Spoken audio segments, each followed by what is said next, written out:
അപ്പോൾ ഇന്നത്തെ ഫുഡ് പുറത്തുനിന്ന് കഴിക്കാമെന്ന് വെച്ച് ഞങ്ങൾ നേരെ ക്രിസ്പി ചിക്കനിലേക്ക് പോയി. അവിടെയാണെങ്കിൽ നല്ല തിരക്കുണ്ടായിരുന്നു. ഓർഡർ ചെയ്ത് കുറേ ടൈം വെയിറ്റ് ചെയ്തു. അവസാനം വന്നു ഫുഡ്. പിന്നെ ഇതൊക്കെ തിന്ന് തീർക്കേണ്ട തിരക്കായി. അങ്ങനെ എല്ലാവരും കഴിച്ചു തുടങ്ങി. ഹെൻസാക്ക് കൂടുതൽ ഇഷ്ടം ഫ്രഞ്ച് ഫ്രൈസ്. മർവാനിക്കാണെങ്കിൽ ചിക്കനേക്കാളും കൂടുതൽ വേണ്ടത് ബന്ന്. ചിക്കനാകെ ഒരു പീസ് തന്നെ കഴിക്കുള്ളൂ. അങ്ങനെ അതും കഴിച്ച് ഞങ്ങൾ നേരെ വന്ന് ചോക്കോ വേൾഡിൽ പോയി കുറച്ച് ചോക്ലേറ്റ്സൊക്കെ വാങ്ങി. അതും കഴിഞ്ഞ് ഞങ്ങൾ നേരെ റൂമിലേക്ക് വന്നു. റൂമിലെത്തി ഇതാ ചോക്ലേറ്റ് എല്ലാം നോക്കുന്നുണ്ട്. അതെല്ലാം എടുത്ത് കഴിക്കേണ്ട തിരക്കായി.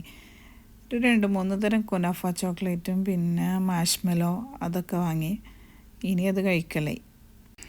എല്ലാം ഒന്നും ഒന്നിച്ച് കൊടുക്കില്ല, കുറച്ച് മാറ്റി വെക്കും. അങ്ങനെ കുറച്ച് ദിവസത്തേക്കുള്ള ചോക്ലേറ്റായി ഇതിപ്പോൾ അവർക്ക്. അങ്ങനെ അതൊക്കെ കഴിച്ച് കഴിഞ്ഞു. ഇന്നത്തെ വിശേഷം അത്രയേ ഉള്ളൂ. അപ്പോൾ ഇനി അടുത്ത വീഡിയോ ആയിട്ട് വരാം.